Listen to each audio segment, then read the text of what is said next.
আজ আপনাদের একটা হরোস্কোপ নিয়ে ডিটেলসে আলোচনা করব।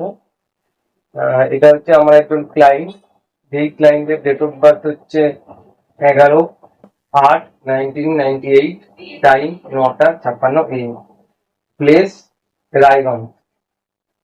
এই ডেট অফ বার্থটা নিয়ে আজকে আলোচনা করবো। এই ডেট অফ বার্থের সম্পূর্ণ মানে বিশ্লেষণে ডিটেলসে আলোচনা করব যে কিভাবে একটা পুষ্টিকে সম্পূর্ণভাবে দেখতে হয়।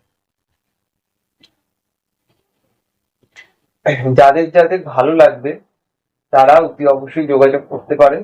এটা হচ্ছে নাম্বার আমার 84705966। ঠিক আছে? যেহেতু আমার এই চ্যানেলটা নতুন চ্যানেল এবং এটা আমার ফার্স্ট ভিডিও, এই ভিডিওতে যেভাবে আমি ডিটেলসে আলোচনা করব প্রত্যেকেরই সেম এইরকম ভাবে ডিটেলসে আলোচনা করা হবে।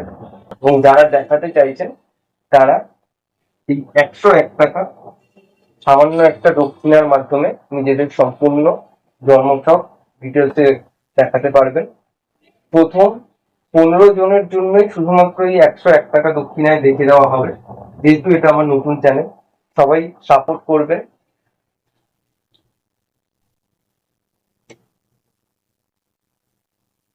আচ্ছা, এই হচ্ছে ডেট অফ বার্থ, এই হচ্ছে 9:56 AM হচ্ছে জন্মস্থান রায়গঞ্জ। এই হিসেবে এই যে পুরো ডিটেলসে আমি আলোচনা করবো এই হিসেবে D1 চার্ট হচ্ছে একটা জন্মছক তৈরি হয়, আর হচ্ছে D9 চার্ট। D1 আর D9, D1টা হচ্ছে আমাদের মেন রাশি চক্র। ঠিক আছে? আমরা যখন জন্মগ্রহণ করেছিলাম ওই জন্মগ্রহণ করার সময় যেই যেই গ্রহগুলো যেই যেই জায়গাতে থাকার কথা ওটা একদম ফিক্সড। ঠিক আছে? সেই ভাবে কিন্তু আমাদের ডেস্টিনি তৈরি হয়ে গেছে। এবার এই জন্মচক্রের এই যে D1 চার্ট, এই জন্মচক্রটাই হচ্ছে আমাদের জীবনের কিন্তু আয়না। আমরা যেমন সামনে দাঁড়ালে নিজেদের মুখকে বা নিজেদের চেহারা দেখতে পারি, ঠিক সেরকম ভাবে এই জন্মছক যদি সঠিকভাবে বিচার করা যায় আমরা কিন্তু এভরিথিং একটা মানুষের সম্বন্ধে বলতে পারবো। এভরিথিং একটা মানুষের সম্বন্ধে জানা যাবে। এই মানুষটার জীবনে কি হবে না হবে, জীবনে কতটা উপরে উঠবে, জীবনে কতটা ডাউনফল হবে, এভরিথিং। এবং তার থেকে কি করে মুক্তির উপায় খুব সুন্দরভাবে এই শাস্ত্রে কিন্তু সবকিছু বলা আছে। খুব ইন্টারেস্টিং হবে এই ভিডিওটা, আমি আলোচনায় ঢুকছি। সবার প্রথম দেখুন, এই জাতকের লগ্ন হচ্ছে কন্যা লগ্ন আর রাশি হচ্ছে মীন রাশি। লগ্নপতি সবার প্রথম হচ্ছে আমরা দেখবো লগ্নপতি, লগ্নটা কতটা বলবান আছে। আমাদের জীবনে লগ্নই এভরিথিং। লগ্নপতি কারক কোথায় চলে গেছে? একাদশে চলে গেছে। খুব ভালো। লগ্নপতি একাদশে যা থাকা মানে এরা জীবনে প্রচুর উন্নতি করবে। এরা যাই জীবনে হোক না কেন এরা জীবনে সাকসেস পাবে। এবার দেখুন, শুধু লগ্নপতি কোথায় আছে সেটা দেখলে হবে না, তার থেকেও বড় জিনিস লগ্নপতি স্ট্রেংথ কতটা, সে কতটা বলবান অবস্থায় বসে রয়েছে। লগ্নপতি বুধ একাদশে আছে, খুব ভালো, কিন্তু সেটা বসে গেছে রেট্রোগেড অবস্থায়। ঠিক আছে? তো রেট্রোগেড বুধ খুব একটা ভালো ফল দেবে না, 1 নম্বর। 2 নম্বর কি, রবির যে ডিগ্রি সেই ডিগ্রি সাপেক্ষেও, ডিগ্রিটা এখানে লেখা হয়নি, ডিগ্রি সাপেক্ষেও কিন্তু বুধ এখানে কম্বাস্টেড, বুধ এখানে কম্বাস্টেড প্লাস রেট্রোগেড হয়ে গেছে, প্লাস আবার চন্দ্রের ঘরে বসে রয়েছে। এই ঘরটা কার ঘর? চন্দ্রের ঘর, জলরাশি। তো বুধের কিন্তু আর কোনো স্ট্রেংথ রইল না। বোঝাতে পারলাম? এই যে লগ্নপতি কারক গ্রহ ভালো জায়গাতে থাকা সত্ত্বেও এই কিন্তু এর ভালো রেজাল্ট দিতে পারবে না, কারণ এই লগ্নপতি কিন্তু দুর্বল এবং পীড়িত হয়ে গেল। এবং তার সাথে সাথে যদি আপনি দেখেন D9 চার্ট, D9 চার্টে আমাদের কি, ডিভাইন চার্টও কিন্তু সেম, লগ্ন কিন্তু সেম এসছে। ঠিক আছে? তার মানে লগ্ন বর্গ বল প্রাপ্ত পেয়ে গেল। লগ্ন প্রতিকারক গ্রুপ বুধ এখানে কিন্তু সপ্তমে চলে গেছে, এই বুধ কিন্তু নিচস্ত এবং দুর্বল। তার মানে খুব স্বাভাবিকভাবেই এই যে জন্মছকে এই জাতকের জন্য বুধ হচ্ছে অত্যন্ত উইক হয়ে গেল। তার মানে এই কমিউনিকেশনের জায়গাটা ড্যামেজ করে দিল। নিজের মনের কথা ঠিক করে শেয়ার করতে পারবে না, বই প্রকাশ করতে পারবে, কমিউনিকেশনে খুব মিসকমিউনিকেশন হবে, ভুল বোঝাবুঝি হবে। ঠিক আছে? নার্ভের কোনো সমস্যা আসার সম্ভাবনা থাকবে। তার সাথে সাথে নার্ভ যখনই দেখবো বুধের সাথে সাথে স্যাটার্নকেও দেখতে হবে, শুধু একটা প্ল্যানেটকে দেখলে হবে না। বুধ এবং স্যাটার্ন দুটোই ড্যামেজ আছে। আসছি আমি পরপর। দেখুন ধনপতি কারক লগ্ন এখানে দুর্বল হয়ে গেল, তার মানে জীবনটা স্ট্রাগলফুল। ঠিক আছে, এর জীবনে সফলতা পাবে কিন্তু প্রচন্ড স্ট্রাগল, মানে একেবারে 10 টাকা ইনকাম করতে এর জিভ বেরিয়ে যাওয়ার মতো অবস্থা হয়। এবার দেখুন ধনপতি কারক গ্রহ, ধনপতি কারক গ্রহ শুক্র একাদশে, ধনপতি একাদশে এটা ভালো। ঠিক আছে, লগ্নপতি একাদশে আছে ভালো, ধনপতি একাদশে আছে এটাও ভালো। তো এই যে একাদশে শুক্রটা গেল, এই শুক্র একাদশে কিন্তু মানে আমি কি বলবো, এটা ধরুন 40% ভালো, 60% খারাপ। কেন বলছি, এই যে শুক্রটা একাদশে আছে তো ভালো, এই শুক্রটা কিন্তু রবির সাথে কানেক্ট করে গেছে। বোঝাতে পারলাম? এই যে বুধ শুক্রের যে এই যে কম্বিনেশন, এই কম্বিনেশনটা কিন্তু শুক্র সফট প্ল্যানেট একটা, অত্যন্ত সফট প্ল্যানেট। তো এই শুক্র যখনই রবির সাথে কানেকশন তৈরি করে, তো শুক্রের যে শুভত্ব সেটা কিন্তু দুর্বল হয়ে যায়। বুঝতে পারলেন তো? যদিও বা ডিগ্রির একটু ফারাক আছে, যে কারণে শুক্রটাকে আমি একেবারে খারাপ বলবো না, বাট তা সত্ত্বেও শুক্রের বলবত্তা কোথাও না কোথাও কিন্তু একটু উইক হয়ে গেল। বুঝতে পারলাম? তো এইখানে কিন্তু এই জিনিসগুলো বিচার করতে হবে। তো যাই হোক, অর্থ যে একেবারে ইনকাম করতে পারবে না তা নয়, যেহেতু ধনপতি একাদশে আছে অর্থ ইনকাম করবে। হ্যাঁ, অর্থ ইনকাম যোগ রয়েছে, কিন্তু অর্থ ইনকাম যোগ থাকলে কি হবে, অর্থ কিন্তু ধরে রাখতে পারবে না, কোনো রকম ভাবেই অর্থ ধরে রাখতে পারবে না। যা যদি 10 টাকা ইনকাম করে, তো এর 11 টাকা বেরোনোর রাস্তা আগে থেকে খোলা থাকবে। বুঝতে পারবেন? মানে একটু উঠবে। আবার তার থেকেও বড় জিনিস কি দেখুন, ষষ্ঠ স্থানে কেতু চলে গেছে। এই ষষ্ঠ স্থানে এই যে কেতু, এটা হচ্ছে প্রচন্ড প্রবলেম দেবে। এক হচ্ছে গুপ্ত শত্রু, গুপ্ত শত্রু এবং গুপ্ত রোগ অসুখ বিসুখ, এমন কিছু অজানা রোগ অসুখ বিসুখ যেটা হয়তো আমরা সামনাসামনি খালি চোখে দেখতে পাচ্ছি না, কিন্তু টেস্ট করলে ধরা পড়বে। এইরকম এরকম সব হেলথ ইস্যুসে এই ভুগবে। এবং কিছু গুপ্ত শত্রু থাকবে, যে শত্রুগুলো একে একেবারে উঠতে দেবে না। এই এক পা যদি ওঠে, তো একে আবার পা ধরে নিচে নামিয়ে দেবে। চারিপাশে শত্রু ভরা। তো একে মানে এক সময় মনে হয় মানে ফার্স্ট্রেটেড লাগবে নিজেকে। তারপরে দেখুন এর একটা খুব ভালো জিনিস যে জন্মছকে পেয়েছি, যে বৃহস্পতি চন্দ্রের যে একটি কম্বিনেশন তৈরি হয়েছে, এটা কিন্তু অত্যন্ত শুভ কম্বিনেশন। এই কম্বিনেশনটার জন্যই জাতক কিছুটা বেঁচে গেল। ঠিক আছে, এবারে দেখুন বৃহস্পতি জীবযোগ তৈরি করেছে ঠিকই, কিন্তু বৃহস্পতি কোনো রেট্রোগেট হবে না। এই রেট্রোগেটটা যদি না হতো, তাহলে বৃহস্পতি অত্যন্ত শুভ হয়ে যেত।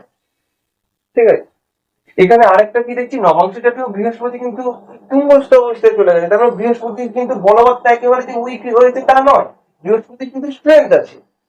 বুঝতে পারলেন? বৃহস্পতির কিন্তু স্ট্রেংথ আছে, বৃহস্পতির ডিগ্রিটা একটু উইক আছে, 3 ডিগ্রিতে চলে গেছে, বৃহস্পতির ডিগ্রিটা একটু উইক হয়ে গেছে, কিন্তু তা সত্ত্বেও বৃহস্পতি কিন্তু কিছুটা হলেও আমি বলবান বৃহস্পতিকে ভাববো। কেন? কারণ নবাংশ যাতে বৃহস্পতি তুঙ্গস্থ। প্রথম জীবনটা বৃহস্পতি সেরকম ভাবে দিতে পারবে না, কিন্তু মিডিল এজের পর থেকে বৃহস্পতির যখন দশা ঢুকবে, ওই সময় কিন্তু জাতক গ্রো করবে। ঠিক আছে, বৃহস্পতি মানে 50-50 রেজাল্ট দেবে। চন্দ্রটা কিরকম, চন্দ্র মোটামুটি বৃহস্পতির ক্ষেত্রে রয়েছে, বৃহস্পতি যুক্ত অবস্থায় রয়েছে, একাদশপতি সপ্তমে রয়েছে, তার মানে এর কিন্তু বিয়ের পরে ভাগ্যিক উন্নতি। বিবাহের পরেই কিন্তু এর জীবনে আর্থিক গ্রোথ, উন্নতি এবং আর্থিক সফলতা এর কিন্তু দেখতে পাওয়া যাবে।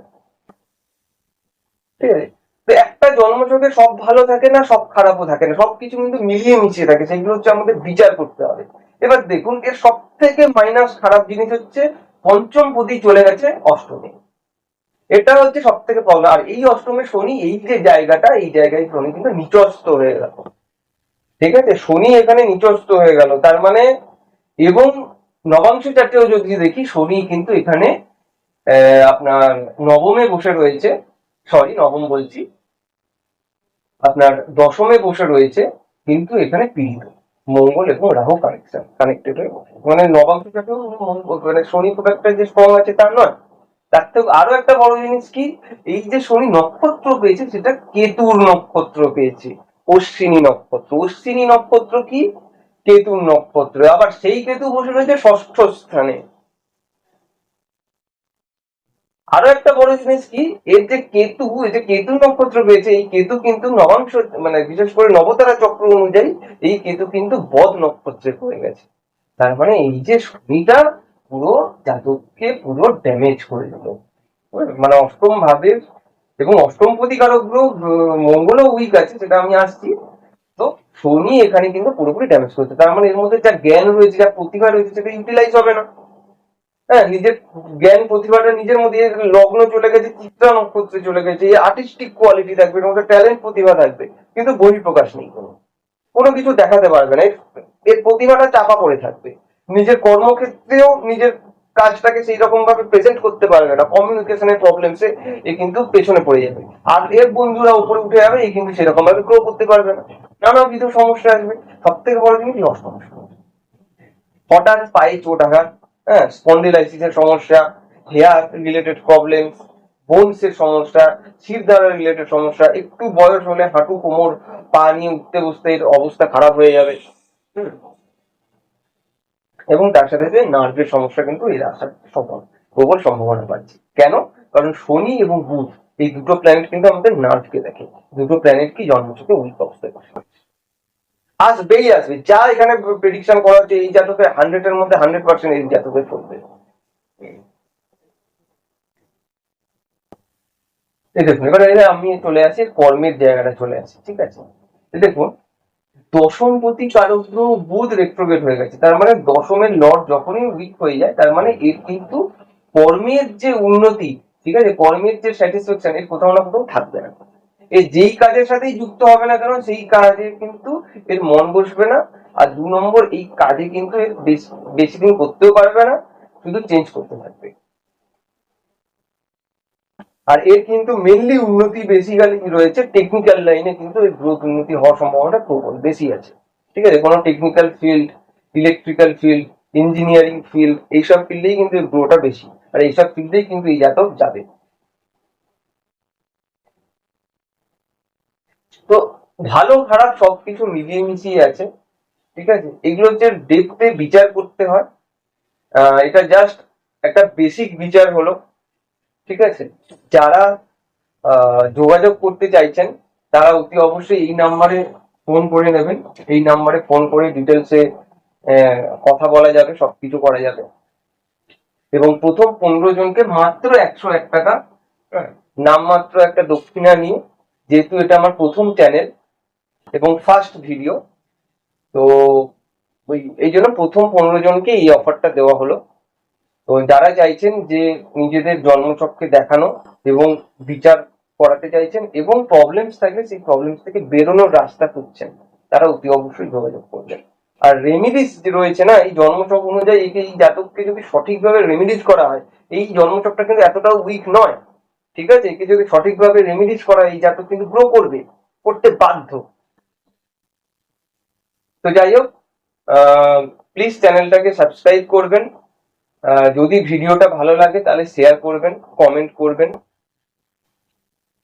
এবং যারা কন্ট্যাক্ট করতে চাইছেন তারা কল করে নেবেন। ধন্যবাদ।